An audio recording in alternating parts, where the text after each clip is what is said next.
कान्हा यो आहा सुनू ना राधा के बात मानू ना। डीजे उमेश प्रेम से बोला कृष्ण भगवान। सुखीपुर बाजार बंसुरी बजावे छे कान्हा यो मोहन बकावे छे कान्हा यो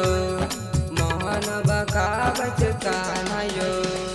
बंसुरी बजावे छे कान्हा यो मोहन बकावे छे कान्हा यो माखन कहाँ से लाऊं कहूँ ना कान्हा यो आहा सुनू ना अब राधा के बात मानू ना राधा के बात मानू ना कान्हा यो आहा सुनू ना अब राधा के बात मानू ना राधा के बात मानू ना कान्हा यो आहा सुनू ना अब राधा के बात मानू ना कान्हा यो आहा सुनू ना राधा के बात मानू ना। प्रेम से डीजे बोला उमेश कृष्ण भगवान की। सुखीपुर बाजार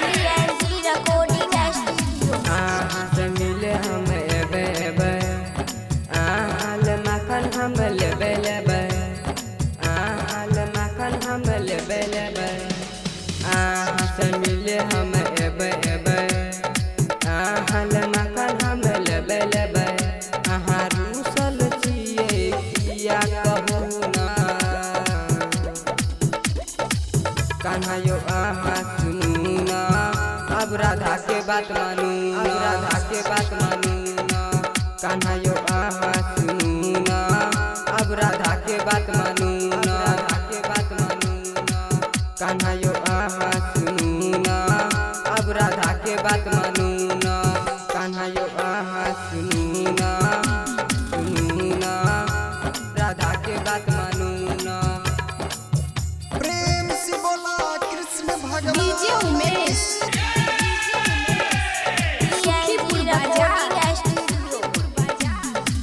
शंकर कहा बात मानू मानू मानू अरविंद कहा आहा जानू जानू जानू अरविंद कहा आहा जानू जानू जानू शंकर कहा बात मानू मानू मानू अरविंद कहा आहा जानू जानू जानू यो किशन आहा बोलू ना कान्हा यो आहा सुनू ना अब राधा के बात मानू अब राधा के बात मानू ना कान्हा यो आहा सुनू ना अब राधा के बात मानू अब राधा के बात मानू ना कान्हा यो आहा सुनू ना